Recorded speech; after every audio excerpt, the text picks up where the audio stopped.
Hi everyone, and welcome to this episode of Peace Talks. This is the series where we catch up with the bands and the artists that are coming to play for us at the Mars Bar in Worcester. And today I'm joined by Lekan Babalola and Kate Luxmoore of the Sacred Funk Quartet.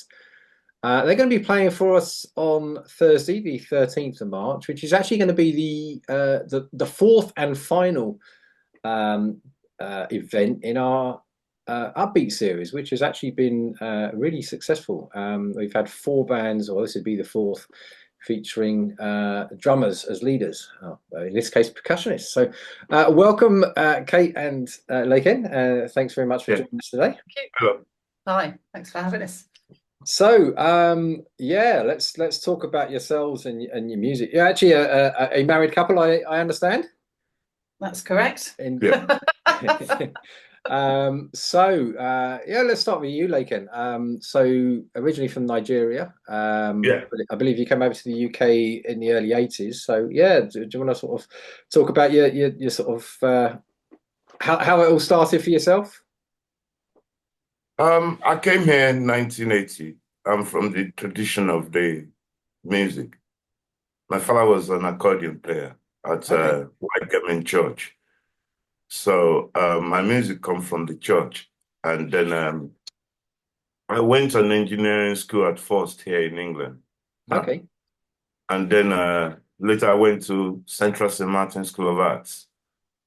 And then I went to film school, Northern Film and Television. Northern Film and School of Television, to be a film director, which I still make short film or acting in it. Okay.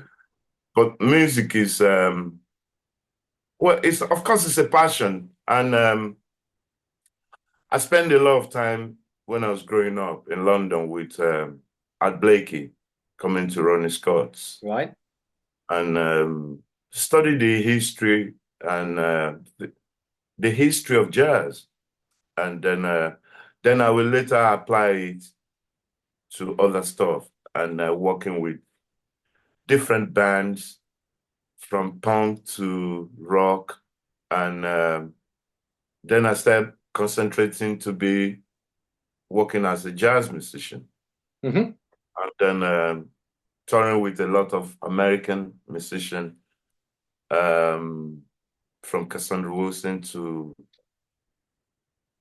Pharoah Sanders, Charles Lloyd. Wow. And I did a lot of work with the funk project here too. You know, record companies we signed, British band, and I work with Sean Oliver, who's dead now, who's a bass player for Rupert and Panic, the same band that with Nana Cherry. Oh, work with the guy that wrote Wishing Well, Trinidadian. Oh yeah. He's now under another name now. I can't remember. So then later we work with Tony Allen, of course. I grew up in the tradition of the Afro beats. Right. I mean Afrobeat. Yeah. Right? I'm with Afrobeat distinction now. Yeah. And of course I grew up with Fela as a political scientist student. Not playing music with him, but a member of the Young African Pioneers. It's an idea that Nkrumah set up for young Africans to be thinking about developing Africans. So I came through that road as well with Fela. And then in this country, I work with, from Gaspar Lawal, who's a percussionist of that period of the 60s, the period of the African rock or Sibisa sound. Gaspar worked with Mick Jagger, and the cream Right. Okay. and Yeah. that kind of music. So I will work with Gaspar as kind of a building a percussion-led music, Right. which is more African. That was before the world music days. Then I left that. I started working with Kate and other people, European music, classical, and contemporary music, I would call it. Mm. And so still working in jazz and whatever. Then I I work in jazz for a long time, very long time with American. And then me and Kate formed this project. One was KLLB, and now we arrive at this quartet. So it's great. I'll let Kate talk. Yeah, Kate, because you've got your the Kate Luxmoore group, which is sort of rooted more in sort of the English folk tradition, but That's obviously right. with the influences. Yeah, do you want to talk Yes. about that band? Yes. I mean, I suppose for me, I've always been, it's very eclectic. I don't really fit into anything particularly. And I happened to learn the clarinet because I really wanted to play something. And my uncle just had an old clarinet that he lent me because he learnt, so really, I've always just loved music. I wouldn't put myself, I definitely wouldn't call myself a jazz musician. But I studied classical music just because that's kind of what was available, and realized fairly early on that I probably wasn't going to quite fit into all that. But I learned a lot. So once I finished doing that, I kind of went to the Guildhall and did a course which was all about improvisation and working with people, collaborating across art forms and that kind of stuff. And they called it the Funny Farm course, which I thought was quite funny. That was, and it was at that time considered a bit weird, but of course things do move on, so that's good. And then through being in London, I met Lekan at a jam session, and I just remember hearing this playing and thinking, what is that? And just playing over it all night, I think till about 6 a.m, thinking this is amazing. And then we started to kind of keep in touch with each other, and we started by working together with his organization, which he'd set up, which is Contemporary Arts, IFA Yoruba Contemporary Arts Trust. And we've continued to run that alongside doing our own work, really to kind of just promote. Over the last 30 years it's been going, but I've been doing it for about 25 years, promoting Yoruba culture. And so just digging deeper into the areas of Yoruba music. And really that journey brings us back to Sacred Funk, because that began as a big band, and then we took it out more as a quartet quite a long time ago.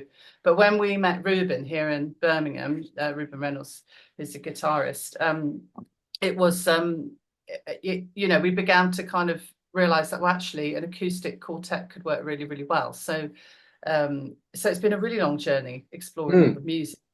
And then the first album that we made at the beginning of last year is Tales of Orisha, and the Orisha music is traditional Yoruba, really ancient Yoruba music connected to the kind of what you could call the Yoruba pantheon, I suppose. And we've just taken that to Cuba, where they practice Orisha a lot, and played at Havana Jazz Festival, and it went down really, really well, which we were relieved about because they really own that music, they know it. But actually, I think in the last 20 years since they've opened up and America's come in more, that what we realized is they're beginning to lose contact, lose a lot of people don't know about it. So actually bringing it back in from a different angle was very interesting to people, and there was a lot of interest in it, so that's really that's what we've been, it's a kind of culmination of years of doing all sorts of things connected to this music. And also alongside that, there's always been lots of educational resources and things and projects that we've run in a way to try and get away from the label of world music, because that actually didn't really help. Right, okay. Well, because I think it othered anybody that was coming from a different musical tradition. Right. So it kind of lumps it all together, which then belittles it, because it's like the whole world Yeah. is in one thing, No, it is, and it sort of separates a whole, and you know, as I said, the whole world, all this world of music's kind of separated, and I think we do that quite a lot in England. I don't know if it's a European thing, a Western thing, perhaps. And I remember talking to an African. He's a musician researcher, and Professor Nketiah in Ghana, and he said to me, "We don't separate the arts. If you're a musician, you're a dancer. And if you're a dancer, you're a storyteller." And I think we're coming back a bit more into that generally. I think people are looking for that connection rather than this sort of separation, which I think has gone on for sort of long enough, really. Yeah. We like to have boxes, don't we? We like to have labels to kind of relate things to. Is it something I'm going to enjoy because I like something else that's got that label, I suppose, is Yes. maybe where it sort of fits in. Whereas it's kind of I mean, I love sort of improvised music generally, and that idea that you get a group of people together and something happens and you can call it what you like, but it's that sort of that particular musical experience. You mentioned the Yoruba, or is it Yoruba or you? How do you pronounce Yoruba? Yoruba, yeah. Yoruba. So, tell us a little bit about that, because I know it pops up a lot. It's a cultural reference, but yeah, please give us a little bit of background on where it originates, what it's about. Okay, the Yoruba people are the people of the empire. Yoruba. There was a Yoruba empire that spread from Nigeria, president of Nigeria today, and spread to Ghana. The stretch, and Togo, Burkina Faso, and Republic of Benin will be part of it. And I think during the colonial era, they cancelled about up to 25 towns in Ghana, in present-day Ghana. They were Yoruba people. So, of course, Yoruba people now will be part of the people that went to the New World, Cuba, Brazil, North America, here, and that whole Black Atlantis journey, the Caribbean. Well, people will say during the transatlantic slave trade, but the journey has been happening before, either trade. So now the Yoruba culture now will survive till today in places like Cuba, Brazil, and Trinidad. Majority of the Latin America. And the whole thing about jazz, when you go to Congo Square in New Orleans, Yoruba people were part of the people that we congregate every Sunday in New Orleans. I did a project with Jason Masalis about 3 years ago on the roots of jazz. And the Yoruba people will be part of those Africans, because there are many African nations that were in the transatlantic slave trade. They will congregate in Congo Square. And everybody will be playing their rhythm, everybody. But in Cuba now, the Yoruba religion, the last batch of the slave they took in the maybe 1600, the Yoruba people will be large number, and Yoruba women will be large number of people that was shipped to Brazil. So this culture survived through the syncretize of the Yoruba tradition and the tradition of the Christianity, Catholicism of the colonial master. So today, the root of what you hear in samba in Brazil and rumba, salsa in Cuba, and calypso of the Trinidad, and a little bit of element of the music that comes out of Jamaica. I mean, the reason that Jamaica wasn't as is because in the English colonies they weren't allowed to play the drums. So it penetrated the soul. That's what the English said. So you're not allowed to play the drums. So obviously they had to be resourceful and find other things. So rather than the drumming, that tradition coming through the drums, they would play the patterns on guitars, and then in Trinidad they play it on the steel pans. So it's come through in a different way. Yeah. Oh, and same with blues, isn't it? Yeah, same with singing blues. was allowed. So the only place in America that was allowed to play drums was Congo Square in New Orleans. then that's where the drum kit Yeah. evolved. It kind of all makes sense. I go on about it because I found it really fascinating. So. No, And then absolutely. we're allowed to play drums 90 miles apart from each other. The English were in Jamaica and the Spanish were in Cuba. So they're allowed to play drums in Cuba. And that's why that culture kept itself. The Orisha culture. The Orisha culture, which is called the same, kept itself for over maybe 200 years or more than that. And that's what is kind of flitting through blues. It's there. It's there in jazz. And it's there in the modern day music that we are listening to. The Black British culture, the Yoruba people came voluntarily, not through slave trade now, from Africa. They've been coming to study in England, make this a place to live. So now the waves of what is coming from the New World, Americas, Caribbean, coming to England is making people question now, especially musicians, artists. So you see all this kind of influence in the contemporary art, and not just music, in the visual arts and everything. So the music that we're playing in the Sacred Funk, it's like a multimedia. The soundtrack is just the multimedia of what is happening, really. Okay, yeah. Yeah. Cool. So let's move on to the Sacred Funk quartet then. I think that's been going for quite a while, isn't it? I know. I think at one point you had Christos Stylianidis in the group on trumpet. Is that correct? Because he came up and played with. Yeah, we did. We had a sort of bigger band version of it that Lekan sort of took out. But as with austerity and all these things, we decided to see what we could do in terms of just doing something a little bit smaller. And I think it's been and also actually removing the drum kit to sort of allow us to hear different sounds, because the Lekan plays differently within the quartet and there's more space, obviously. And that was kind of one of the things we wanted to look at as well. So, and then having upright bass rather than electric bass. We worked with a fantastic bass player called Colin Peters, who's a sort of funk player, and we did a lot of work with him for many years.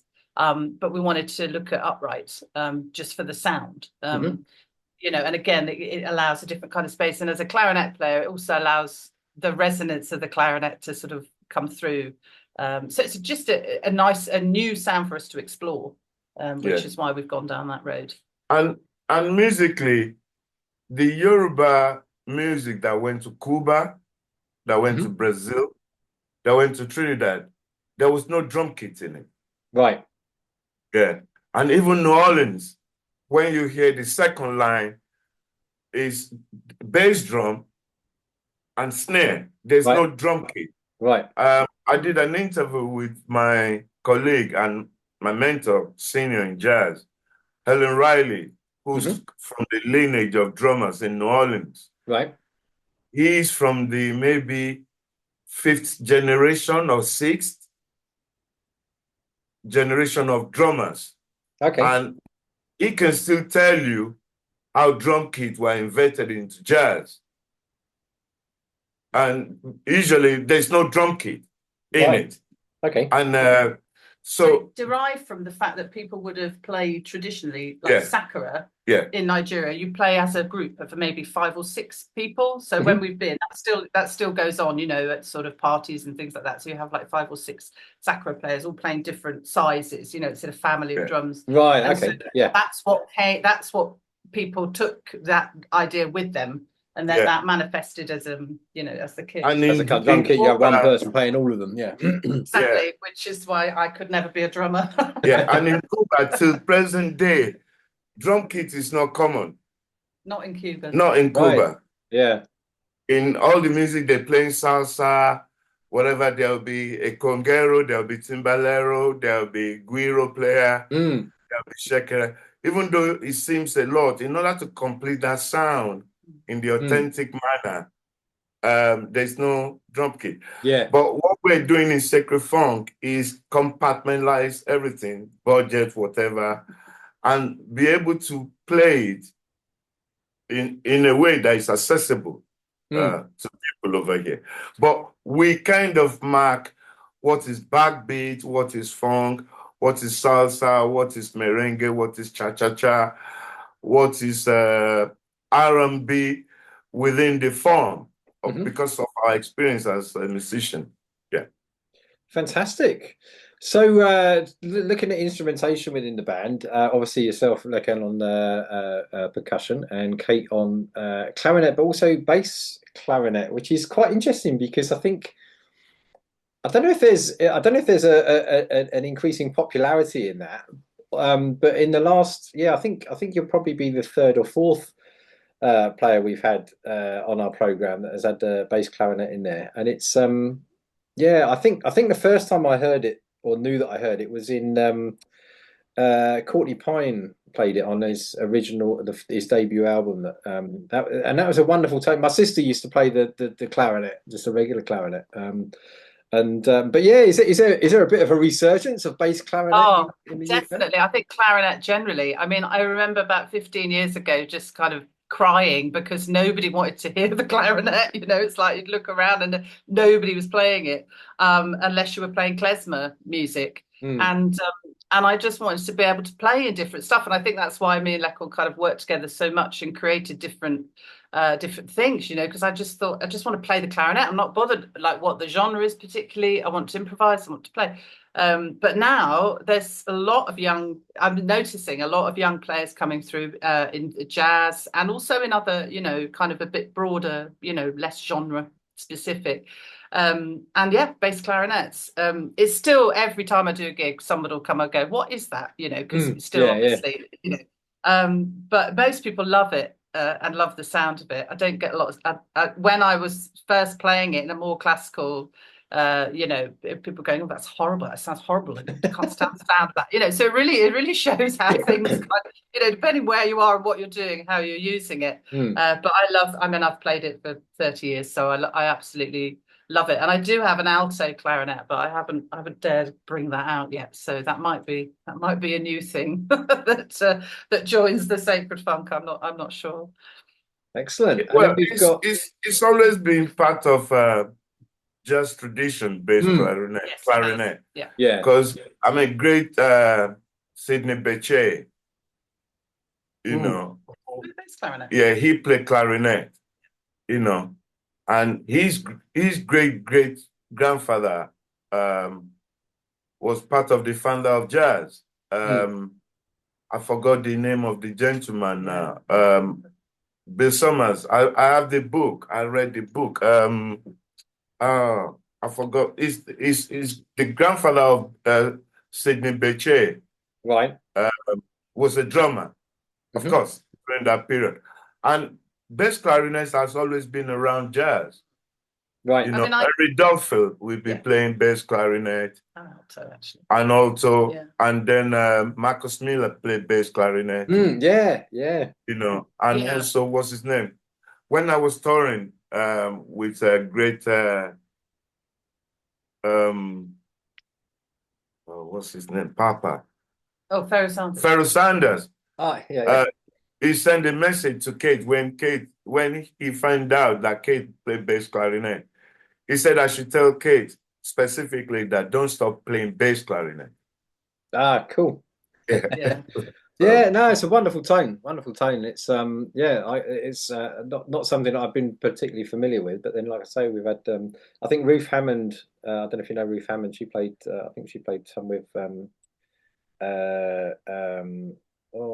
what was her name? Jingu Bang, their band from Bristol. Okay. And then we had another I can't remember who the other one was, but that's fantastic. So and then we've also got on guitar, we got Ruben Reynolds. Yes, unfortunately he's not doing this particular gig because it wasn't available. Okay. Yeah, but we've been working. We went to Cuba with John Brown. Right. Okay. It's a fantastic guitarist that we've met, and actually we did manage a gig with him and Ruben when we were at the Vortex Jazz Club earlier in the late last year, and that was amazing having the two of them on guitar because they're both fantastic. So John Brown will be joining us, and he, he brings a different style, obviously different style to Ruben, but that's going to be, that's going to be great. He's a great player. He went down really well in Havana. They loved Excellent. him. Yeah. Excellent. And then on bass we've got Tom Marsh, who'll be, I think it's normally Josh Vadivello. It is. Yes. Yeah. We've got Tom Marsh, also another great Birmingham-based bassist. Yeah, really good. And Tom's been we've been doing quite a lot of work with Tom recently, and he's got a very sort of open. He's very interested in lots of different kinds of music, and the sound he makes, and it's great. It kind of resonates with me a bit with the folk element, and he's interested in learning the grooves, isn't he? And so he brings that kind of very open mind to it, which is really, really nice. So it sounded good in rehearsals. Excellent. And so you mentioned you've got the Tales of Orisha album that came out. That was just last year, wasn't it? Yes. Yeah. Excellent. So we'll be hearing. So that's on Spotify as usual, sadly. Yes, I'm afraid. But there we go. No CDs for sale at the gig. No, not unfortunately. Yeah, we might have. We won't have CDs. We won't have the CDs of the Tales of Orisha, but we might have other music CD. Yeah. Cool. We were hoping to do vinyl. We really wanted to do vinyl, but it's we're trying to find a way to do it that isn't going to completely break the bank. So it's a tricky one. So we may be able to do sort of like pre-booking for vinyl. So we're thinking about whether that might be an option. Yeah, I've seen a few bands that are doing that. If you can, so you can, if there's enough, if there's enough uptake on the pre-booking, then we then go ahead with the pressing. Yeah, but it's. But there will be CD to sell of other music. Other music, but not that. And on the night, are we going to get a kind of a lot of your material from over the years, or is it going to be sort of specific? Is it new stuff? Well, it's specific because we're promoting this album. Right. It's this album, but we might play new material for the next project that we're doing that we haven't recorded. Yeah, one or two. One or two. Because it's likely we're looking at Mentor, and Kate is thinking of doing. It would be a great opportunity for the quartet to get their hands on English folk music, to turn it around in this kind of style, because nobody has ever done it before. Right. So we might be doing one or two material from the forthcoming album.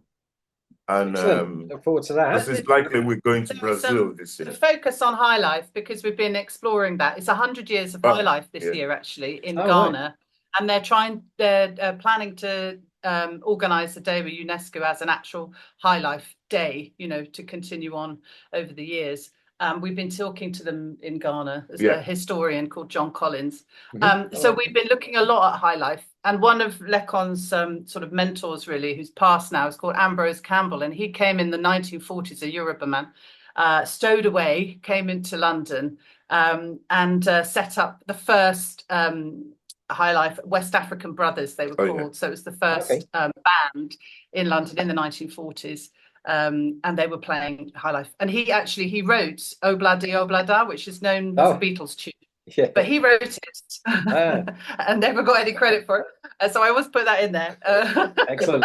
And he wrote Hey Jude as well. So it's all there. We know these things because it's sort of, we can access them on, in the archives on YouTube. So you can find him on YouTube. But he wrote a lot of fantastic High Life tunes. And, I've always been fascinated in High Life because I was kind of, as a clarinet player, listened to a lot of swing. And when I've went to Nigeria when I first went to Nigeria about 20 years ago, and Ghana before that, High Life is huge. It's a fantastic genre, and I got to play with High Life musicians, old High Life musicians. So that's something we've been exploring. So there'll be a few of those touching on a little bit of High Life as well in the set. Because High Life is Afrobeats that they're playing now. Burna Boy, Wizkid, Davido, the Afrobeats that left over from Fela. Yeah. The root of it is high life. Like mento will be the root of reggae, dancehall, you know what I mean? So is that kind of because when the slaves return, the people enslaved, when they return to West Africa, they are the people that build today West African post-colonial culture. Popular culture. So it's the same people that they took over into slavery returned return and still come and continue this journey. So it's never broke, really. And so it just went that way and it came back and it's still kind of together, really.